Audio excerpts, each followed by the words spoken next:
The distress signal came through like a whisper in the dark, a desperate plea from a dying world. Admiral Kira Volkov stood on the bridge of the Vindicator, humanity's most advanced warship, her gaze locked onto the holographic display. The message was garbled, fragmented, but the meaning was clear. This is the Yolani Republic. Under attack. Genocide. Please, anyone, help us. The bridge crew was silent. The Yolani were an advanced species, members of the Galactic Council, yet they had never sought alliances with humans.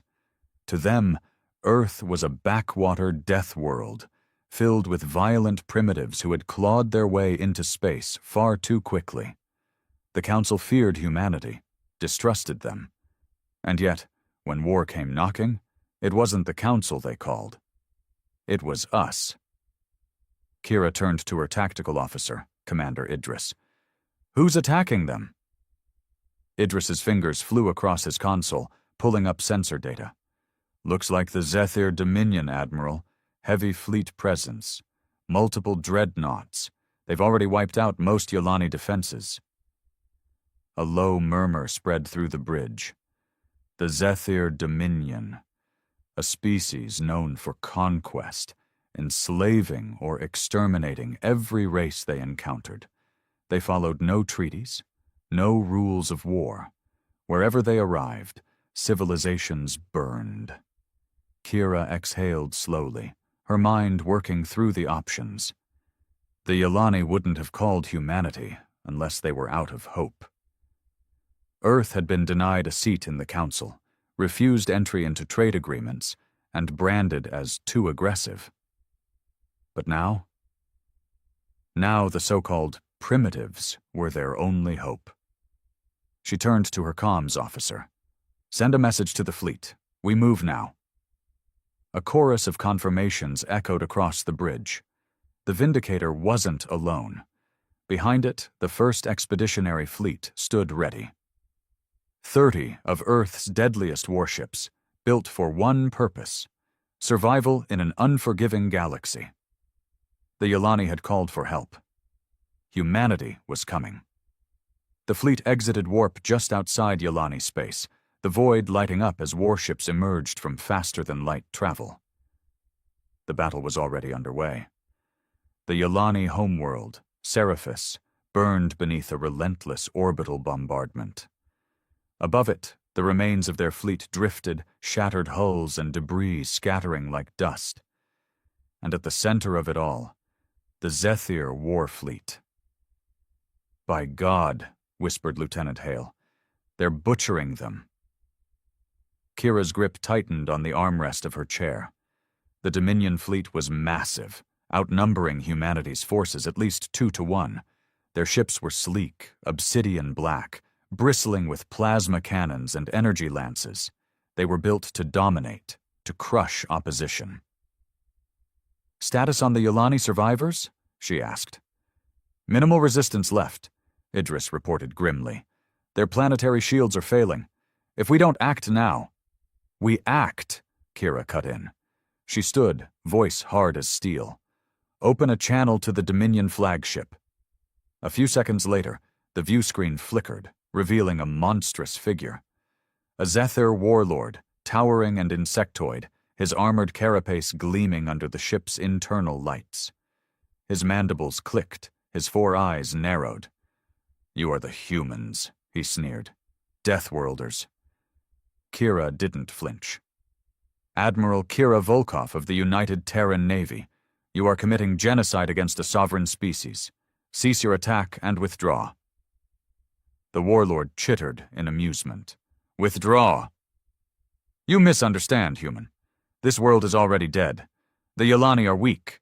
They have no right to exist, and you—" He leaned forward.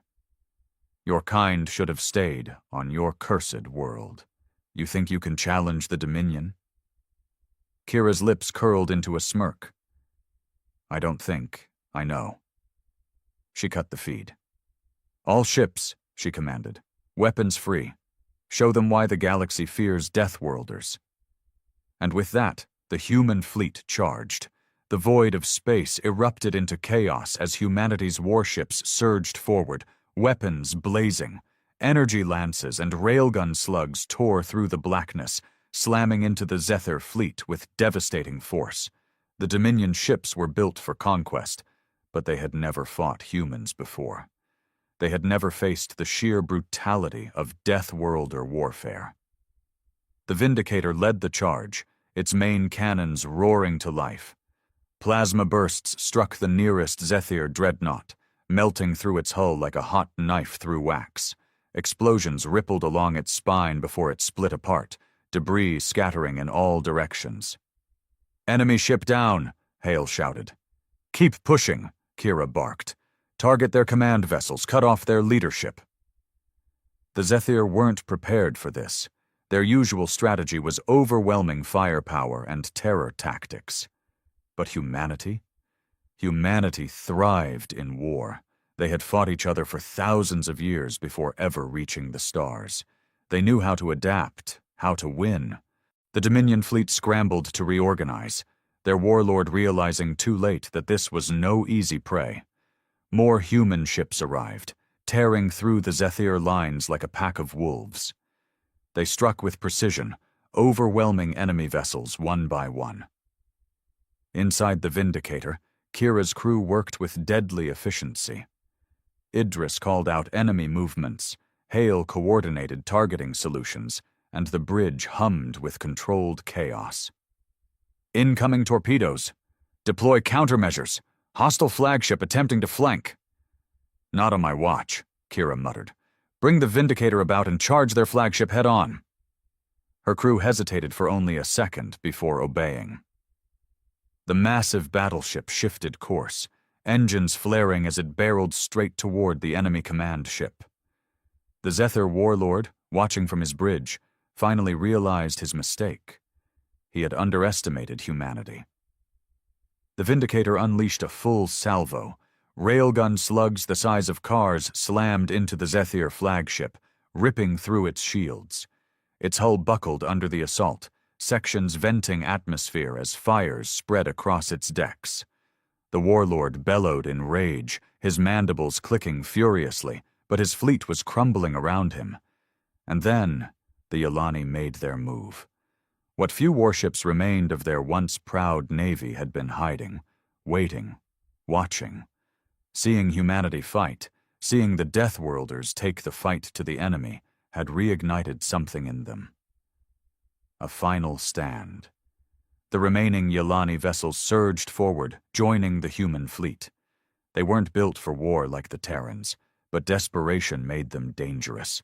They rammed into Zephyr cruisers, overloaded their reactors to cause massive explosions, and fought with the fury of a species on the edge of extinction.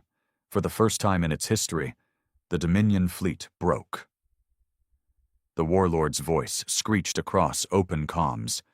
"Retreat! Fall back! The humans are—" His transmission cut off as the Vindicator fired its main cannon directly into his bridge.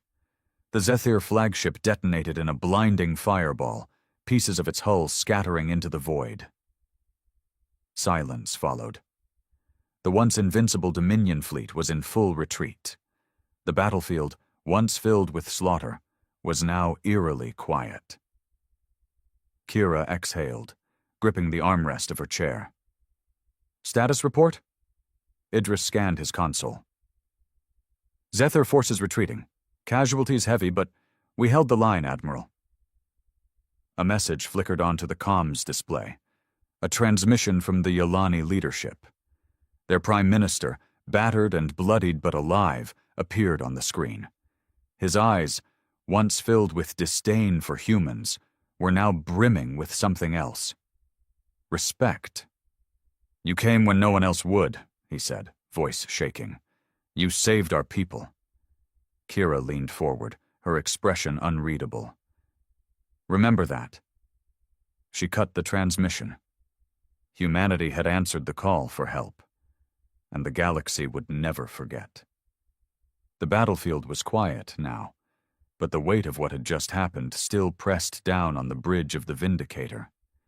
The Zephyr fleet, the unstoppable conquerors of the galaxy, had been driven into retreat by humans, by Deathworlders. Kira stood, staring at the debris-strewn void. Wreckage drifted in slow, eerie silence, pieces of Zethir hull plating and Yolani ships floating aimlessly. Fires still burned in the atmosphere of Seraphis, the Yolani homeworld. They had won, but at what cost? She turned to Idris. Casualty report? His fingers tapped rapidly on the console, pulling up the grim statistics. We lost 7 ships, hundreds dead, thousands injured. The Yolani... He hesitated. They were nearly wiped out. Civilian casualties in the millions. Their military is gone. What's left of their government is asking for immediate assistance. Kira exhaled sharply. Of course they are. The irony wasn't lost on anyone. The Yolani, who had spent decades looking down on humans, who had refused them a place in the Galactic Council, now begged for help. Lieutenant Hale spoke up from the comms station. Incoming message from Fleet Command, Admiral. They want an update. Kira nodded. Patch them through. The main view screen flickered, and the stern face of Admiral Jameson, Supreme Commander of the United Terran Navy, appeared. His sharp blue eyes took in the scene behind Kira, the smoldering battlefield, the distant planet still in crisis. Kira, Jameson said, his voice measured. I see your fight was a success. Yes, sir, she replied. The Zethir have been driven out. The Yolani survived barely. They're asking for aid. Jameson was silent for a moment, considering. Then he leaned forward, his face hard. Are they asking for aid, or are they asking for protection? Kira understood what he was getting at. The Yolani hadn't just been attacked. They had been conquered. And if humanity walked away now, the Zethir would come back, more prepared, more ruthless. The only way to ensure the Yolani survived was to place them under Earth's protection. It was an opportunity. The same Galactic Council that had rejected humanity would now be forced to acknowledge their power. They'll want a full military occupation, Kira said carefully. They won't say it outright, but they know they have no choice. Jameson nodded. Then make it happen. Deploy ground teams, secure their capital, and inform the Yolani government that they are now under the Terran Defense Initiative. Kira felt a small smirk tug at her lips. The same Yolani who had once called humans barbarians would now live under the protection of those very same barbarians. Understood, sir. Jameson gave her one last firm nod before the transmission cut out. Hours later, the first Terran warships descended into the atmosphere of Seraphis. Dropships roared through the smoke-filled sky, deploying squads of Terran Marines onto the devastated streets. The Yolani people watched from the ruins of their city, their wide, luminous eyes filled with uncertainty. Some looked grateful, others resentful. Kira landed with the first wave of ground forces, stepping out of the dropship in full military uniform. Yolani officials hurried forward, their leader, a thin, gray-skinned male named Prime Minister Veyron, bowing his head slightly. Admiral Volkov, he said, his voice strained.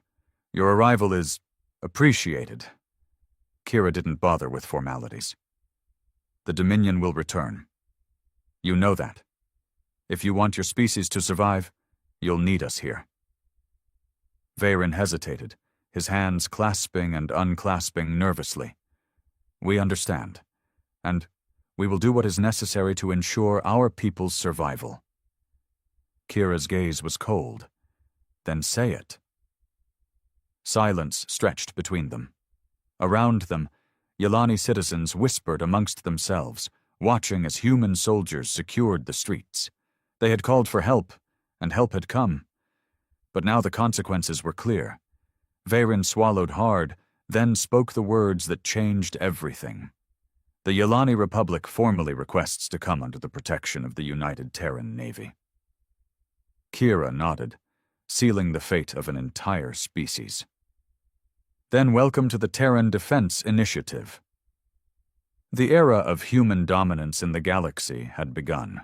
The Yolani homeworld, Seraphis, was officially under Terran protection. The banners of the United Terran Navy flew alongside Yolani sigils, a silent declaration of what had happened. Humanity had answered their distress call. Now, humanity would decide their future. Admiral Kira Volkov stood at the edge of the Yolani capital, watching as Terran soldiers moved through the streets. They weren't conquerors, but they weren't just saviors either. They were occupiers, no matter how politely it was framed. The Yolani, once a proud and independent species, were now under the watchful eye of a species they had dismissed as savages. Kira turned as Commander Idris approached. "We've begun setting up defensive perimeters around key infrastructure," he reported. "Local resistance is minimal. Most of them are too shell-shocked to fight back." She nodded. "And the ones who aren't?" Idris hesitated. "There's tension, Admiral. Some of the Yolani don't want us here. There have been incidents. Graffiti on our vehicles. Reports of Yolani refusing to cooperate. No direct violence yet, but it's a matter of time." Kira wasn't surprised. It was one thing to beg for help when you were desperate. It was another to live with the price of that help. "Keep the soldiers on alert," she said. "We're here to protect them, not to rule them. But if they push us, they'll learn why humans survived on a death world." Idris gave a tight nod and walked off, leaving Kira to her thoughts. Just then, Lieutenant Hale's voice crackled through her comm. "Admiral, we've got something on long-range sensors. You'll want to see this." Back aboard the Vindicator, Kira strode onto the bridge, eyes locked onto the holographic display. The sensor feed showed a massive energy signature approaching the system, larger than anything they'd seen before. "Tell me that's not what I think it is," Kira muttered. Hale's expression was grim. "It's a Zethar armada." The room tensed. The Zethar hadn't just retreated to lick their wounds. They had gone to regroup, to bring reinforcements. Now they were coming back, with a fleet nearly triple the size of the one humanity had just defeated. "How long until they reach Seraphis?" Kira asked. Idris checked the data. 17 hours, maybe 18 if we're lucky. 18 hours. That was all the time they had before annihilation came knocking. Kira clenched her jaw. "Send an emergency message to Fleet Command. We need reinforcements now." Hale's fingers flew over the console, transmitting the distress call. But Kira already knew the truth. Terran reinforcements were days away. The first expeditionary fleet was the only force in this sector, which meant that for the next 18 hours, they were on their own. The bridge was silent, everyone waiting for her orders. Finally, Kira spoke. "Prepare for battle." If the Zethar thought humanity would break, they had another thing coming. This wasn't over. This had just begun. The countdown had begun. 18 hours. That was all the time humanity had to prepare before the Zethar armada arrived to wipe them out. Kira Volkov stood on the bridge of the Vindicator, her mind working through the impossible situation. They were outnumbered, outgunned. The Yolani were in no condition to fight. Their fleet shattered, their defenses burned to ash. The nearest Terran reinforcements were days away, and yet surrender was not an option. "We make our stand here," Kira said, her voice like steel. "If the Zethar want this planet, they'll have to take it over our dead bodies." She turned to her officers. "Idris, give me a full tactical breakdown. What do we have left?" Idris pulled up a holographic display of their fleet. "We have 23 warships still operational. Damage across the board, but functional. The planetary defenses are in ruins, but we've started deploying surface-to-orbit missile platforms with Yolani assistance. It won't be enough to stop an armada, but it'll slow them down." Kira nodded. And ground forces? 4,000 Marines deployed across key locations. Another 2,000 Yolani volunteers, but they're barely trained. Idris hesitated. Truth be told, Admiral, it's not enough. It never was. Kira turned to Hale. Any word from Fleet Command? Hale shook his head. They received our distress call. The Second Fleet is mobilizing, but even at emergency speeds, they won't reach us for at least 72 hours. 72 hours. They only had 18. Kira clenched her fists. No help was coming. This fight would be won or lost here. She exhaled sharply. Then we'll make them regret coming back. I want every ship in the fleet repositioned into a defensive formation around Seraphis. We can't win in open battle, but we can make them bleed for every inch they take. Idris nodded grimly. A death trap. Exactly, Kira said. We use the planet's gravity well to our advantage. Force them into choke points. We strike hard, fast, then fall back. Hit and run until we grind them down. Hale hesitated. And if that's not enough? Kira's expression darkened. Then we make sure the Zephyr pay so much for this world that they never come back. The preparations moved fast. Across the Yolani capital, Terran Marines worked side by side with desperate Yolani civilians, reinforcing defensive positions, setting up makeshift barricades, and preparing for the inevitable slaughter. Kira walked through the city streets, her boots crunching against shattered glass. The devastation from the first Zephyr attack was everywhere. Collapsed buildings, smoldering ruins, bodies buried under rubble. She spotted a group of Yolani standing near an old government complex. One of them, a young male barely out of adolescence, clutched a plasma rifle in shaking hands. You ever used that before? Kira asked. The Yolani boy stiffened. No, but I will if I have to. She studied him. There was fear in his wide, luminous eyes, but beneath that, anger, hatred. The Zephyr had taken everything from him. Good, Kira said, because tomorrow we send those bastards back to hell. The Yolani boy nodded. The humans and the Yolani weren't friends, but now they were something else, allies in survival. As the final hours ticked away, Kira stood aboard the Vindicator, watching the stars. The Zephyr Armada would be here soon. Thousands of ships, millions of warriors. She tapped her comms.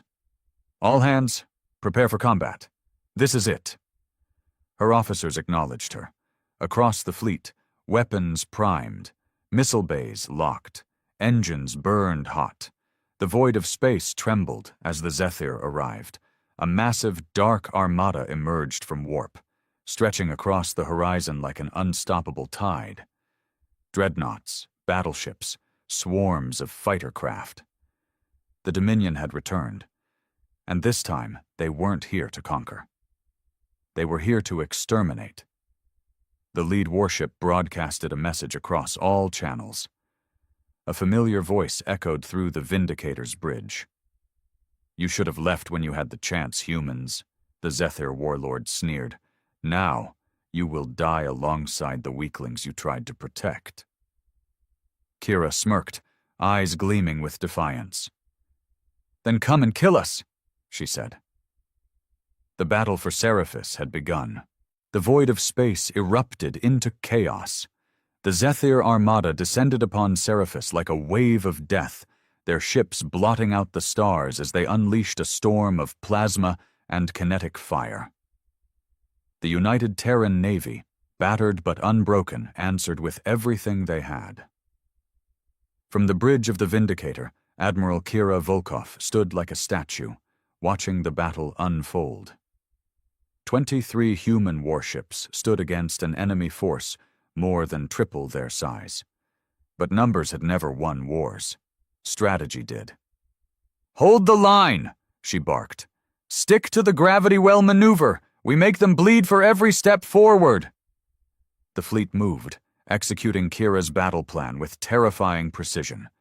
They didn't fight the Zephyr head-on. That would have been suicide. Instead, they lured them in, using Seraphis's gravity well to force them into tight formations, into bottlenecks where human ships could focus fire. The first wave of Zephyr ships fell fast. Railgun slugs the size of small cars tore through their hulls. Plasma lances cut through their armor like molten knives. Explosions rippled across the enemy formation as human warships fought like demons. Aboard the Vindicator, Idris called out enemy movements. Multiple dreadnoughts pushing the left flank. They're trying to break through. Kira's mind raced. If the Zephyr broke past the fleet, they'd reach Seraphis, and the ground forces wouldn't stand a chance. "Bring the Hammerfall and Resolute around to intercept," she ordered. "Pin them down with overlapping fields of fire." 2 Terran battleships adjusted course, their engines roaring as they cut off the Zephyr advance. Within seconds, they were trading fire, blinding explosions flaring between them. The Zephyr were learning. They had expected a slaughter, but what they found was resistance like nothing they had ever seen. One of the enemy dreadnoughts tried to break past the trap, and paid for it. The Hammerfall unleashed its full broadside. A barrage of kinetic rounds impacted the Zephyr warship, tearing through its hull with horrifying force. The enemy vessel's shields collapsed, and a final torpedo barrage from the Resolute split it in half. The Zephyr ship exploded, debris scattering in all directions. The bridge cheered, but Kira wasn't celebrating yet, because the real battle was about to begin. The second wave came harder. The Zephyr adjusted their tactics, pushing in multiple directions at once. They sent suicide squadrons, dozens of smaller ships crashing into Terran formations, forcing them to reposition. The humans were winning, but the Zephyr had the numbers. And slowly, inch by inch, the enemy pushed forward. Kira clenched her fists. They weren't going to hold forever. Her comm buzzed. "Admiral," Idris said, voice tight. "Enemy ground forces incoming." Her blood turned to ice. On Seraphis, the sky burned as Zephyr dropships rained from orbit like falling stars. On the ground, Terran Marines and Yolani resistance fighters braced for the incoming assault. The makeshift barricades, the fortifications, they all felt small now, against the sheer unstoppable force of the Zephyr war machine. Sergeant Daniel Briggs, leading one of the forward defenses, watched as the first wave of Zephyr warriors hit the ground running. "Here they come," someone shouted. The Zephyr weren't just an advanced species. They were monsters, 8 feet tall, armor-plated with razor-sharp mandibles and organic weaponry fused to their bodies. They didn't just fight. They devoured. "Hold the line," Briggs roared. The Zephyr charged. Human rifles opened up, unleashing hell. Railgun rounds and plasma bursts ripped into the alien ranks, tearing through their chitinous exoskeletons. The first wave fell, but more kept coming. A Zephyr warrior leapt over the barricade, landing right on top of Briggs. The sergeant barely had time to react before the monster's clawed hand lashed out, slicing through his armor. He grunted in pain but didn't fall. Instead, he shoved his pistol under the Zephyr's jaw and pulled the trigger. The alien's head exploded, and Briggs kicked the corpse off him. "Push them back!" he roared. The battle for the ground had begun.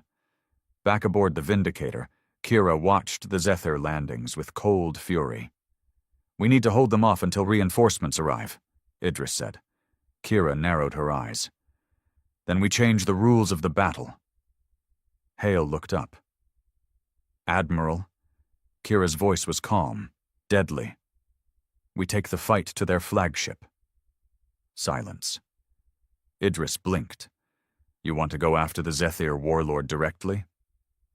"We don't win this by outlasting them," Kira said. "We cut off the head. No warlord, no battle plan. Their forces will collapse." Hale swallowed. "That's a suicide mission." Kira smirked. "Not if we do it right." She turned to her crew. "Prepare a strike team. We're boarding that flagship." The humans had one last card to play, and they were about to go all in. The plan was madness. Kira knew that. The entire bridge crew knew that. But if they didn't do something bold, something reckless, they would all be dead in a matter of hours. The Zephyr outnumbered them. They were pushing through. The ground forces were barely holding the city. And if the battle kept going the way it was, Seraphis would fall before reinforcements arrived. So Kira did the only thing that made sense. She decided to kill the Zephyr warlord herself. "Idris," she ordered, "get me a strike team. Our best fighters. We're boarding that flagship." Her second-in-command hesitated only for a second before giving a sharp nod. "Understood, Admiral." Hale turned in his seat, eyes wide. "Ma'am, you cannot be serious." "I've never been more serious," Kira cut in. "That warlord is the brain of their invasion. If we kill him, the Zephyr forces will fracture. We've seen it happen before. They don't function well without centralized leadership. If we remove him, we buy ourselves the time we need." Hale clenched his jaw, but he knew better than to argue. "Understood," he said. Within minutes, a strike team of elite Terran Marines assembled in the Vindicator's hangar. They were the best of the best, veterans who had fought and survived humanity's worst wars. They wore enhanced combat armor, their weapons primed for close-quarters annihilation. Kira walked into the hangar, fully geared up. A modified railgun rifle was strapped to her back, a plasma sidearm at her hip. She wasn't about to send soldiers into hell without leading them herself. Sergeant Briggs, bloody but alive from the ground battle, saluted her. "Didn't think you'd be crazy enough to come down here, Admiral," he said. Kira smirked. "If I wasn't crazy, I wouldn't be human." Briggs chuckled. "Fair enough." The dropship was ready. The plan was simple. Punch a hole through the battle, land on the enemy flagship, and take out the warlord. The only problem? That flagship was surrounded by 1,000 enemy ships. The Vindicator led the suicide run. The entire Terran fleet shifted its focus, blasting a temporary gap in the Zephyr formation. The dropship launched, streaking through the chaos, weaving through explosions and laser fire. Inside, the Marines gripped their weapons, ready for the worst fight of their lives. 10 seconds to breach, the pilot called. The enemy flagship loomed ahead, a massive black fortress, covered in spiked armor glowing red from the energy coursing through it. The home of the warlord. The dropship dodged incoming fire, then slammed into the hull of the enemy vessel. Impact. The doors burst open, and the Marines stormed out, weapons blazing. The Zephyr guards reacted immediately, their monstrous forms rushing to intercept. Close-quarters combat, the most brutal kind. The corridor erupted into pure carnage. Kira fired her railgun, blasting a hole clean through a Zephyr's chest. Blood sprayed against the walls, but she was already moving forward, dodging a clawed strike from another warrior. Briggs unloaded his shotgun into a Zephyr's face at point-blank range, splattering the walls with alien gore. The fight was savage, merciless, but the Marines kept pushing. They had one goal: find the warlord, kill him, end the invasion. They stormed through the flagship, gunning down anything that moved. The deeper they went, the more resistance they faced. Finally, they reached a set of massive doors, reinforced with Zephyr biotechnology. "This is it," Kira said. She pulled a thermal charge from her belt, slapped it onto the door, and detonated it. Boom! The doors blew inward, revealing a vast, throne-like chamber. And there, standing at the center of the room, was the Zephyr warlord. He was a monster, even larger than the others, his exoskeleton plated with golden armor, his 4 burning eyes locked onto the humans with pure hatred. "You dare step into my domain!" His voice rumbled through the chamber. Kira raised her rifle. "Damn right we do." The final battle had begun. The Zephyr warlord stood at the far end of the throne chamber, his golden-plated exoskeleton gleaming under the eerie red lights. The chamber itself pulsed like a living organism, the walls lined with Zephyr biotechnology, dark, chitinous structures that oozed with energy. His 4 burning eyes locked onto Kira and her strike team. "You should have fled, Deathworlders," he hissed, his voice like grinding stone. "You are nothing, insects playing at war." Kira smirked, raising her rifle. "Funny, we just tore through your ship like it was made of paper. And now, we're here to kill you." The warlord laughed, a deep, clicking sound that echoed through the chamber. Around him, dozens of Zephyr warriors emerged from the walls, their organic weapons glowing with energy. "You will try," the warlord said. Then he roared, a sound so powerful it shook the walls. And the fight began. The chamber erupted into chaos. The Zephyr warriors charged, their massive clawed limbs striking out at the Marines. The first 2 humans went down instantly, their bodies ripped apart before they could even scream. Kira rolled aside, raising her railgun. She fired, the massive slug punching through a Zephyr's skull, sending it collapsing to the floor. Briggs fought like a demon, unloading his shotgun into a Zephyr's chest, then drawing his combat knife and ramming it into another's throat. The Marines fought hard, but the Zephyr were relentless. "We can't hold," someone yelled. Kira gritted her teeth. They didn't have time for a prolonged fight. The longer this took, the more Marines they would lose. The warlord stood at the back, watching, waiting for them to weaken before he stepped in. Kira made a split-second decision. "Briggs, cover me!" She broke into a sprint, weaving through the chaos, dodging slicing claws and whipping energy blades. Her armor screeched as an enemy strike grazed her shoulder, but she kept moving. The warlord saw her coming, and he moved to meet her. They clashed in the center of the chamber. The warlord swung a massive blade, its organic metal edge glowing with superheated plasma. Kira ducked just in time, feeling the heat sear past her head. She fired point blank, but the warlord's armor absorbed the hit. He backhanded her, the force sending her flying into a pillar. Pain exploded through her body, but she wasn't done. The warlord stalked forward, towering over her. "You think you can kill me, human?" he sneered. Kira coughed up blood and grinned through bloody teeth. "Yeah," she said, "because we Deathworlders don't go down easy." She pulled the pin on a plasma grenade and jammed it straight into his chest armor. The warlord's eyes widened in shock. Boom! The explosion ripped through him, sending chunks of exoskeleton and burning flesh flying in all directions. For a second, there was only silence. Then the remaining Zephyr warriors screeched in panic. Their leader was dead. And the one thing humanity had learned about the Zephyr was that without leadership, they fell apart. The Zephyr forces broke. And the Marines? They finished the job. Back aboard the Vindicator, the Zephyr fleet began to collapse. Their flagship, now leaderless, drifted aimlessly. Across the battlefield, the once organized Dominion forces crumbled, their coordinated attacks turning into panic. The Terran fleet pushed forward, tearing through the remaining Zephyr ships like a pack of wolves, ripping apart a wounded beast. Minutes later, the remaining Zephyr forces fled, abandoning the battle. Humanity had won. The war for Seraphis was over.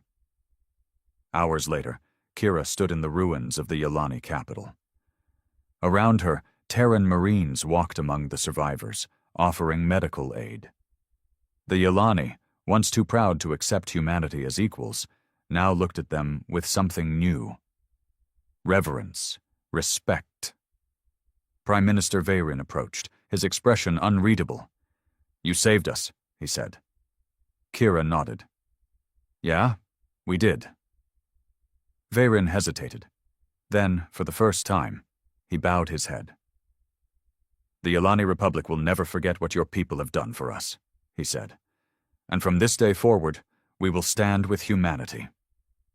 A new alliance had been born, and as Kira looked up at the burned sky, she knew one thing for certain. The galaxy had just learned a very important lesson. Never underestimate a Death Worlder. The distress signal came from the far edge of human-occupied space, an old, nearly forgotten colony on the planet Valtrian 4. The message was short, fragmented, and laced with pure terror. This is Valtrian 4. Emergency. Hostiles inbound. Unknown species. Oh God, they're not here to negotiate. We need... The transmission ended in static. On the command deck of the HSS Valiant, the flagship of humanity's first fleet, the Admiral stood motionless, watching the distress call repeat on the holo display. It was old, nearly a day late, meaning whatever had happened was already well underway. But there was no question.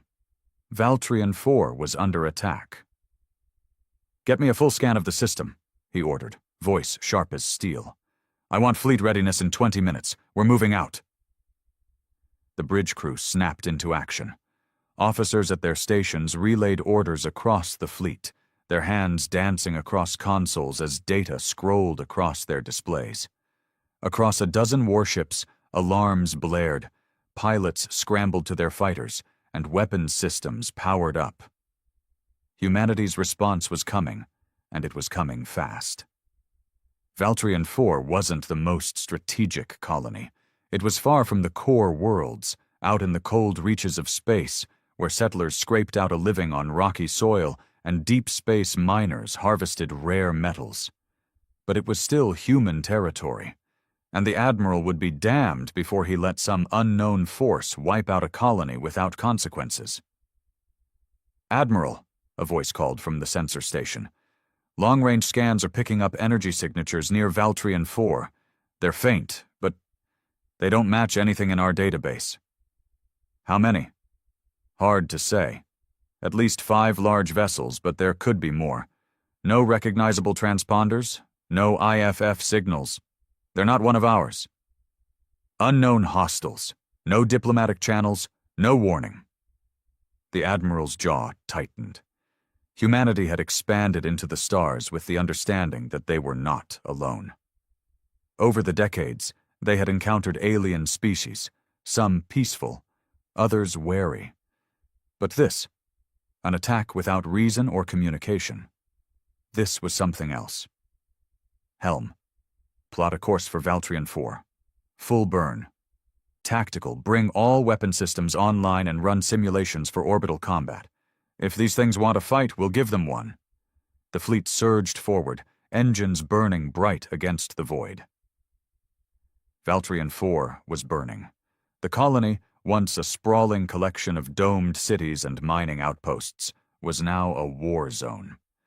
Fires raged across the landscape, and thick plumes of black smoke rose into the atmosphere. The alien ships, hulking masses of jagged metal and organic plating, hovered in low orbit, sending down pulses of energy that turned buildings into molten slag.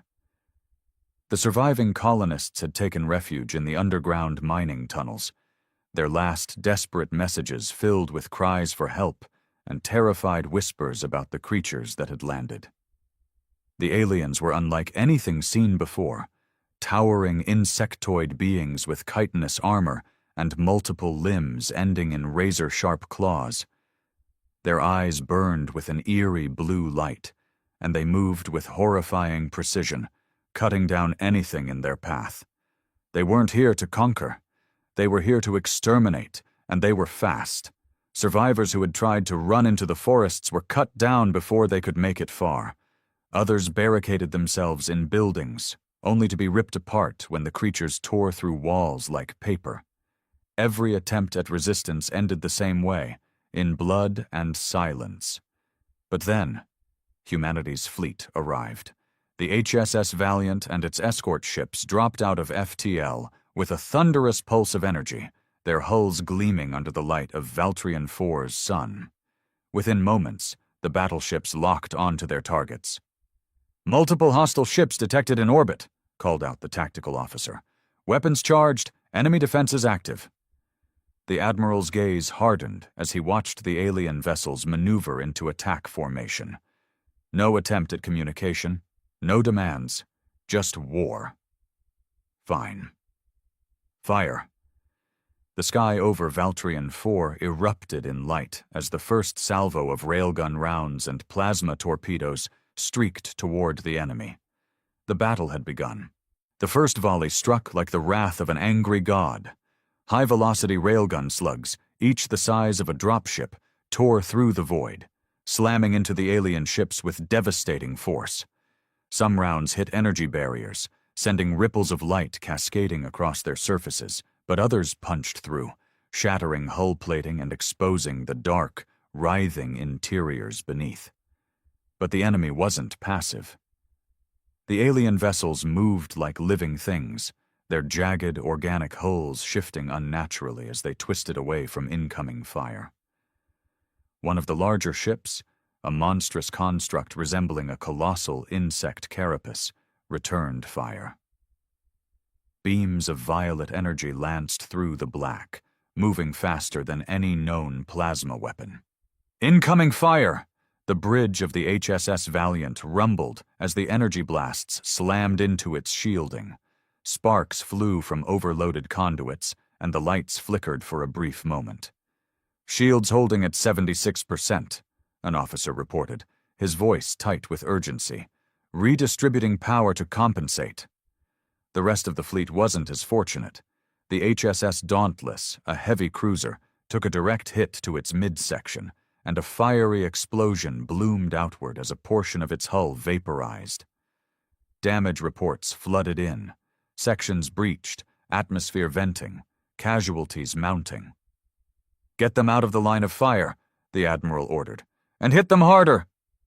Fighter squadrons launched from the fleet's hangars, swarming forward like an angry nest of hornets. Pilots locked onto their targets and unleashed hell, missiles streaking ahead, mass driver cannons chattering with rapid-fire destruction. The enemy ships adapted. Their hulls shifted, almost regenerating, sealing damage like a living organism healing a wound. And then, something worse happened. A massive rift opened in the space between the ships. It wasn't an explosion or a wormhole. It was something unnatural, a black void edged with writhing purple tendrils of energy, and from it more of them emerged. Twice as many. Maybe more. "Admiral," the tactical officer's voice faltered. "They're multiplying." On the surface, the battle raged with equal ferocity. The colonists who had survived the initial attack were fighting with everything they had. Makeshift barricades, stolen alien weapons, even mining tools repurposed into crude melee weapons. But it wasn't enough. The insectoid creatures swarmed like a hive, their chittering voices echoing through the ruins. They moved too fast, too coordinated, like a singular mind guiding thousands of limbs. Soldiers of the Colony Defense Force fought valiantly, but for every alien they brought down, 5 more took its place. Then, the sky turned to fire. Orbital bombardment. The fleet wasn't just fighting in space. They were clearing the ground for reinforcements. Mass driver cannons rained destruction down onto enemy clusters, turning entire swaths of land into molten craters. And then came the drop pods, the Hell Jumpers. Humanity's elite shock troops, the first boots on the ground in any war zone. Encased in heavy armor, armed to the teeth and trained for one thing only: total annihilation of the enemy. The first wave slammed into the battlefield, the pods embedding themselves deep into the ground. Hatches burst open, and the soldiers charged forward, weapons blazing. "Lock it down!" their commander roared through the comms. "Push them back! Show these things what happens when they fuck with humanity!" The creatures surged forward to meet them. The battle for Valtrian IV had just begun. The battlefield erupted into chaos. The Helljumpers advanced in tight formations, their heavy boots slamming against the scorched ground. Each soldier was a walking fortress, clad in reinforced exosuits that enhanced their speed, strength, and resilience.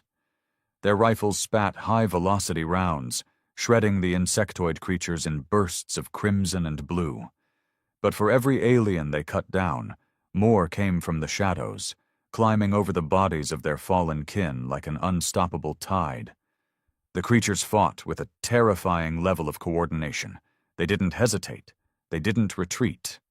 When one fell, another immediately took its place, swiping with razor-sharp claws or spewing acidic bile that melted through armor like paper. One Helljumper screamed as a creature tackled him, its talons slicing through his chest plate. His squadmate gunned the beast down and tried to pull him free, but the acid had already eaten through to the bone. The soldier barely had time to gasp before another alien pounced on him, ripping his helmet clean off. The Helljumpers didn't waver. They fought harder. "Hold the line," their commander barked. "Push forward. We need to secure the tunnels." The mining tunnels, the last refuge of the surviving colonists. If the aliens breached them, it was over. Above, the sky boiled with fire as the fleet waged its own war. The HSS Valiant shuddered under another impact, its shields flaring as alien weapons battered its hull. The enemy fleet had tripled in size, spilling forth from those nightmarish voids in space. They weren't just multiplying.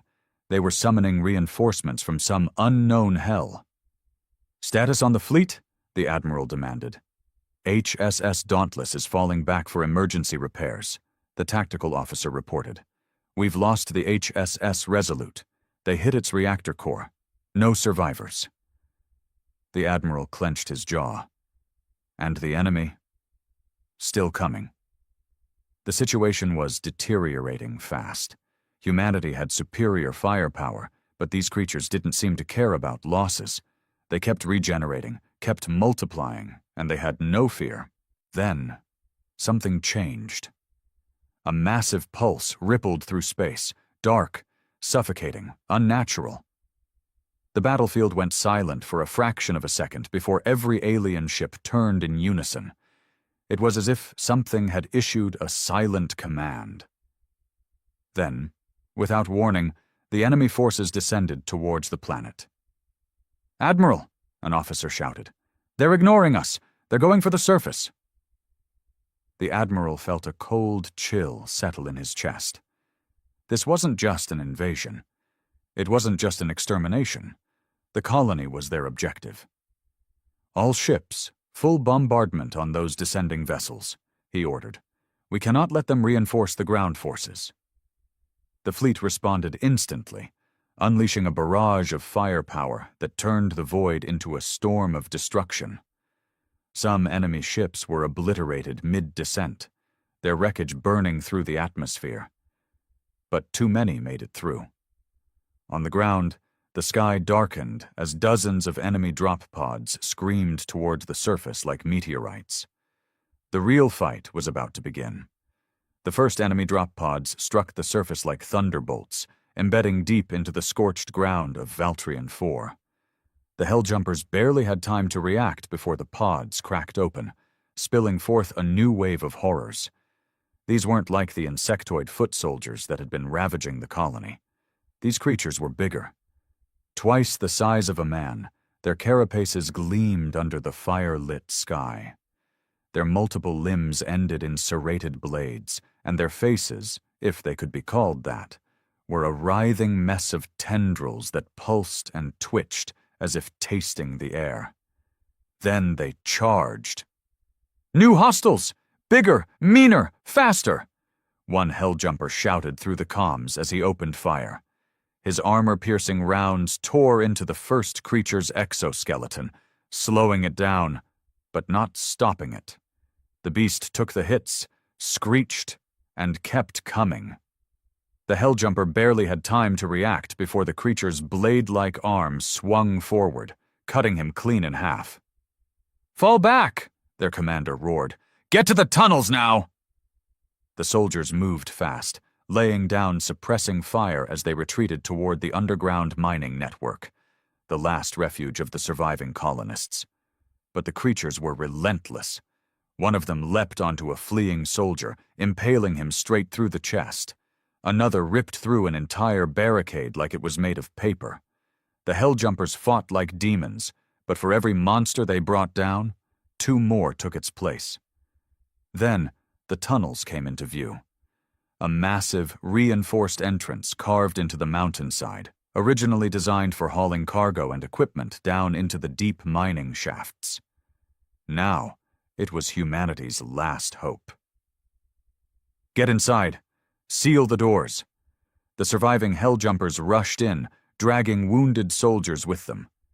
As soon as the last man crossed the threshold, they activated the blast doors, thick slabs of reinforced steel designed to withstand cave-ins and explosions. The doors slammed shut just as the creatures reached them, their monstrous claws clanging against the metal. For a brief moment, there was silence. Then, the pounding began. The beasts were trying to break through. Up in orbit, the Admiral watched the horror unfold on his tactical display. The enemy had changed tactics. They had shifted from a chaotic swarm to a coordinated invasion force. These things weren't mindless. They were adapting, learning. A deep frown creased his face. "Options?" "Sir, ground forces have fallen back to the tunnels. Civilians are inside, but they're trapped. Those things are trying to break through the doors." "And the enemy fleet?" "They've stopped engaging us directly. They're holding position above the planet."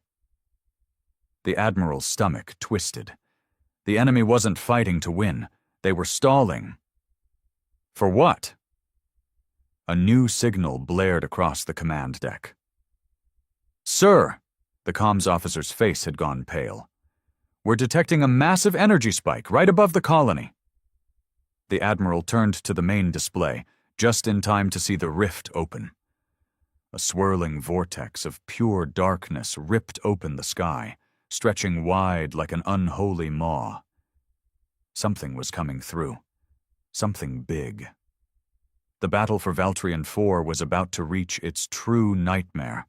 The rift above Valtrian 4 widened, stretching like a bleeding wound in space.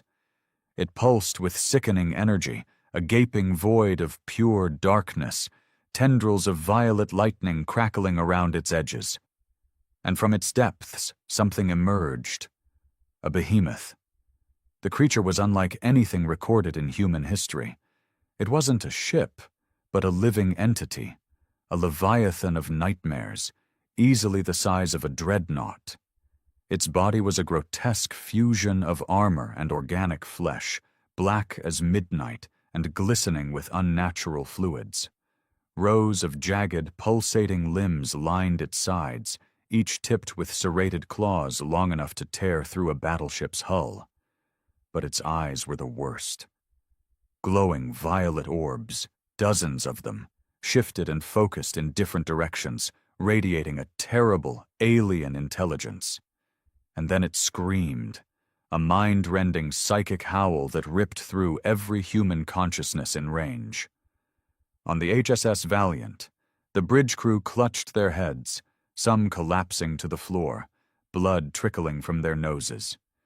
Even the Admiral staggered, his vision blurring as the creature's presence invaded his thoughts. A monstrous, overwhelming feeling of hunger. This thing wasn't just an invader. It was a predator, and they were its prey. "Shields failing!" an officer shouted, barely able to focus. "That thing it's interfering with our systems."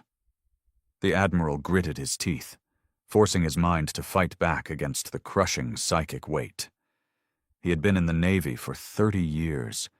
He had survived wars, seen the worst of humanity fought through nightmares, and he refused to bow to this thing. "Target that abomination!" he roared, slamming his fist on the console. "I want every railgun, every torpedo, and every fighter firing on that thing." The fleet reacted instantly. Missiles streaked toward the Leviathan, railgun rounds ripped through the void, and plasma beams lanced forward, humanity's full wrath unleashed in a single moment. The beast reacted.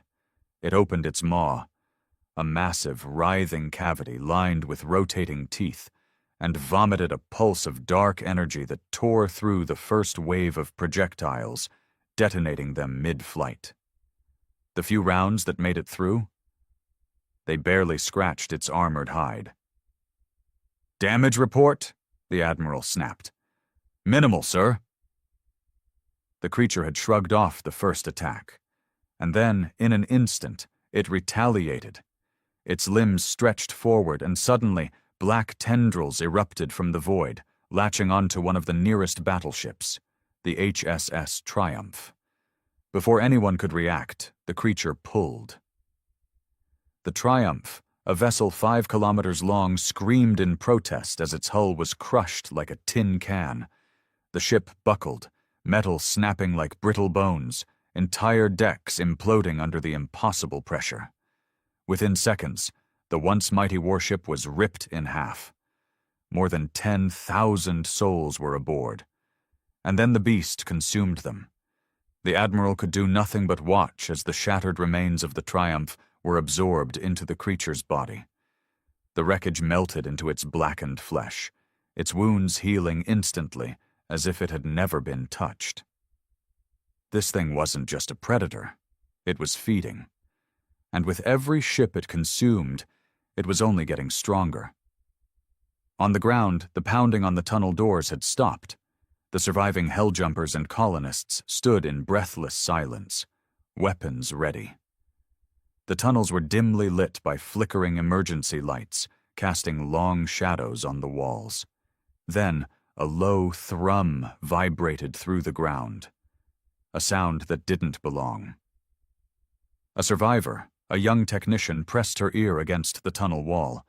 Her face went deathly pale. "They're not trying to break through anymore," she whispered. The commander turned to her, his voice hoarse. "What do you mean?" She swallowed hard. "They're waiting. For what?" And then, as if answering the question, the entire tunnel shook. Not from explosives, not from enemy claws, but from something massive, shifting beneath the surface. And for the first time since the battle began, the helljumpers felt fear. The tunnels trembled again. Dust rained from the ceiling, and the dim emergency lights flickered as something shifted deep underground. The helljumpers tightened their grips on their weapons, scanning the darkness beyond the last barricade. The pounding on the steel doors had stopped, but the silence was worse. "Infrared scans are going wild," one soldier muttered, his visor flashing erratic heat signatures across the tunnel walls. "Something's moving beneath us." A sharp metallic groan filled the air, followed by a sudden violent crack as the ground split open. A black mass of writhing tendrils and chitinous limbs erupted from below, smashing through the tunnel floor like a breaching sea monster. The impact sent bodies flying, helljumpers and civilians alike, as the tunnel collapsed inward. Screams filled the air as the thing pulled itself up from the depths. It was different from the creatures outside. Bigger. Smarter. Its twisted exoskeleton pulsed with an unnatural energy, its elongated head lined with jagged spines. Unlike the insectoids, this one had hands, long, clawed fingers that twitched and flexed as if testing their movement. Then it spoke, not with words, not with sound, but directly into their minds. "You will not escape." The helljumpers felt the voice inside them, an oily whisper sliding through their thoughts like a parasite. Some staggered, gripping their helmets as if trying to block it out. One soldier dropped his rifle, his breath ragged. "You will be given to the Great One, and you will become part of us." The commander fired first. His rifle roared, armor-piercing rounds ripping into the creature's chest. It recoiled, black ichor spraying from its wounds. Then it grinned, jagged teeth, too many for its mouth, spreading wide in an unnatural, mocking expression. The bullets weren't enough. "Light it up!" the commander bellowed. The tunnel exploded with firepower. Every Helljumper unleashed hell, their weapons pouring out round after round.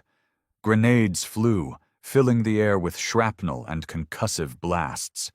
The creature shrieked as its armor cracked, limbs flailing wildly. For a moment they thought it was enough. Then it moved.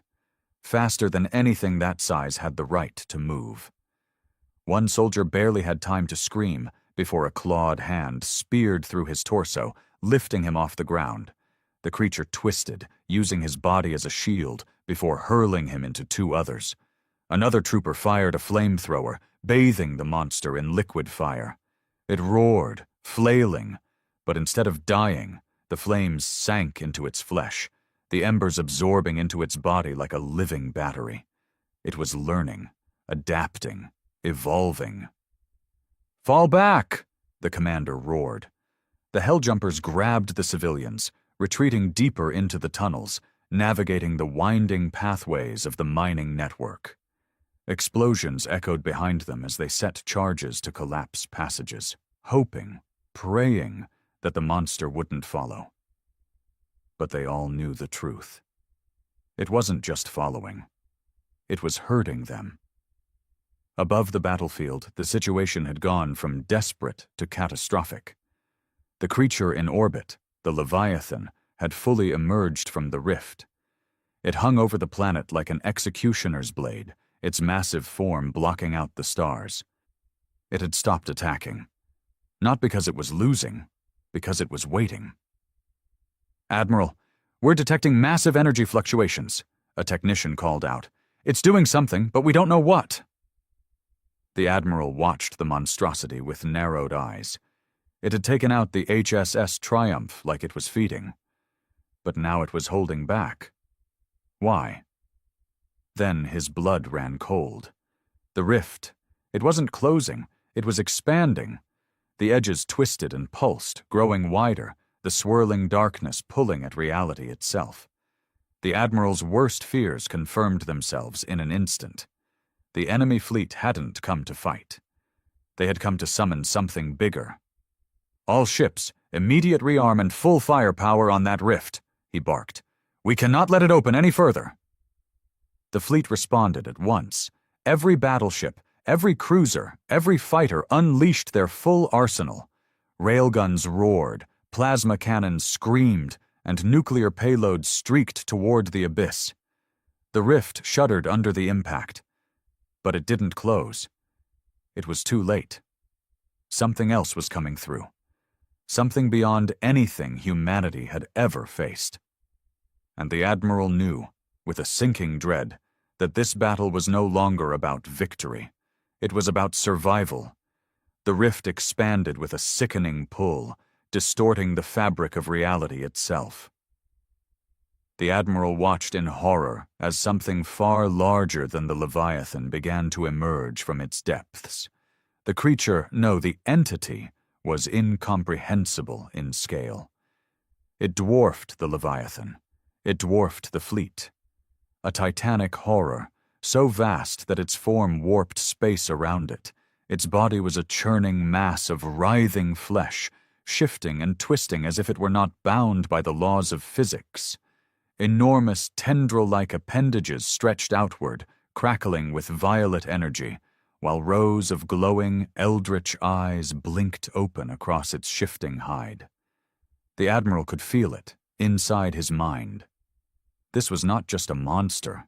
It was not merely a war machine or a predator like the Leviathan. This was something older, something that had existed before stars had formed. A god. And it was waking up. On the surface, the Helljumpers were running out of options. The tunnels stretched endlessly, twisting in ways the maps didn't recognize. Somewhere ahead was the deep mining sector. If they could reach it, they might find some real defenses, maybe even escape tunnels. But the creature was still following. It never ran, never rushed. It just walked, unbothered, confident, and the Helljumpers knew why. It had them exactly where it wanted them.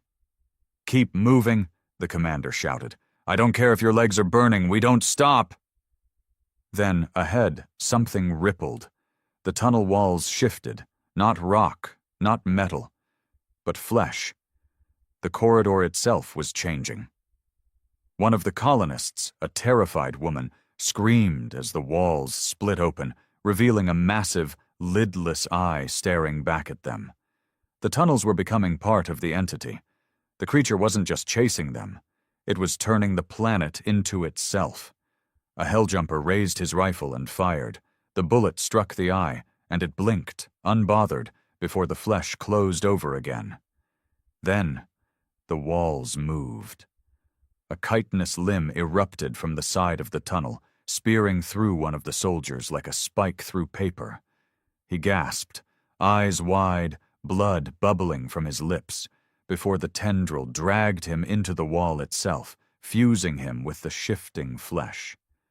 And then he started screaming, not a human scream, not a death cry, but a warped alien wail, a sound that should not exist. The walls absorbed him, his body twisting into something new, something wrong. His armor melted, his face elongating, his limbs snapping and reforming. He was no longer human. He had become part of the entity, and the others realized, with a cold, soul-crushing certainty, that this was what the entity wanted. It was consuming them, changing them, and soon it would consume the entire planet. In orbit, the battle was turning into a massacre. The entity's titanic form fully emerged from the rift, its vast tendrils wrapping around the Leviathan, not as an equal, but as a master handling its servant. The Leviathan shuddered, its body writhing as the larger entity absorbed it, breaking it down like a parasite absorbing a host. And then, for the first time, the entity focused on the fleet. The screaming began, not from comms, not from distress calls, but inside their minds. Crew members collapsed where they stood, clawing at their skulls, blood pouring from their noses and ears. Some tore at their own eyes, gibbering nonsense before their bodies seized up and stopped moving altogether. Some didn't die. Some changed. Their flesh twisted, their bones snapping and reforming as jagged tendrils sprouted from their backs. They turned on their own crews, ripping them apart with unnatural strength, their faces stretched into ghoulish alien grins. Humanity wasn't just losing, they were becoming the enemy. The Admiral gritted his teeth, fighting against the entity's mental assault. He felt its voice slithering through his thoughts, trying to invade his will. Submit. He grabbed a combat knife from his belt and sliced his own arm open, letting the pain anchor him back to reality. "Fire everything!" he bellowed. The fleet unleashed hell. Torpedoes, railguns, plasma cannons, nuclear warheads. The void burned. The sky ripped apart with explosions that would have turned entire planets to dust. The Admiral watched the devastation unfold, humanity's final, desperate defiance. But when the fire cleared, the entity was still there, unscathed, unbothered. And then, slowly, it turned its gaze to the Admiral's ship. The HSS Valiant, the flagship of the fleet, the strongest warship in human history. And the entity reached for it, a massive, writhing tendril, kilometers long, stretched toward them like a god plucking an insect from the dirt. "Admiral!" a desperate voice screamed. "It's coming straight for us!" The Admiral stared at death itself. His crew waited for his command, and he knew, with a bitter certainty, that they had one last move left. One chance, one shot at damming this thing back to hell, if they were willing to pay the price. He exhaled and made his choice. The tendril stretched toward the HSS Valiant, a towering mass of writhing flesh and cosmic horror. The Admiral watched, his heart pounding as it darkened the stars themselves, blotting out everything but its own sickening presence. There was no escape, no reinforcements, no miracle. But there was one last play. He turned to his crew. The men and women who had fought at his side, who had given everything for humanity's survival. They were waiting for his command, fear in their eyes, but also resolve. He inhaled sharply, and gave the order that would damn them all. "Overload the core." The bridge went silent. A single officer hesitated before speaking, voice shaking. "Sir, that would—" "I know." Every person on board understood. A ship of the Valiant's class carried enough reactor energy to level a continent. If they detonated the core inside the entity, it might be enough to tear it apart, but it would cost them everything. And still, not a single officer refused the order, because if they didn't do this, there wouldn't be a humanity left to save. "Final authorization confirmed," the weapons officer said, his voice steady. "Core primed for detonation." A deep hum resonated through the Valiant, its systems preparing for the ultimate sacrifice. The Admiral took one last breath, eyes locked on the horror before him. Then, do it. The command was given. The ship lurched forward, engines roaring at full burn, pushing toward the entity's massive tendril. Every cannon still operational fired blindly, trying to carve a path through the monstrous flesh, trying to force their way into the beast itself. The entity reacted, but too late. The Valiant reached its target, slamming into the writhing mass, and the core detonated. The universe exploded. A shockwave unlike anything before tore through the battlefield. It wasn't just an explosion. It was a star-going supernova, a blinding, raging burst of energy that engulfed the entity, the rift, and everything caught in its path. The void itself screamed. The rift shuddered, twisted, collapsed. The entity writhed in agony, its colossal form cracking, its countless eyes bursting into molten streams of light. Its limbs convulsed, its psychic presence howled in defiance. And then, finally, it died.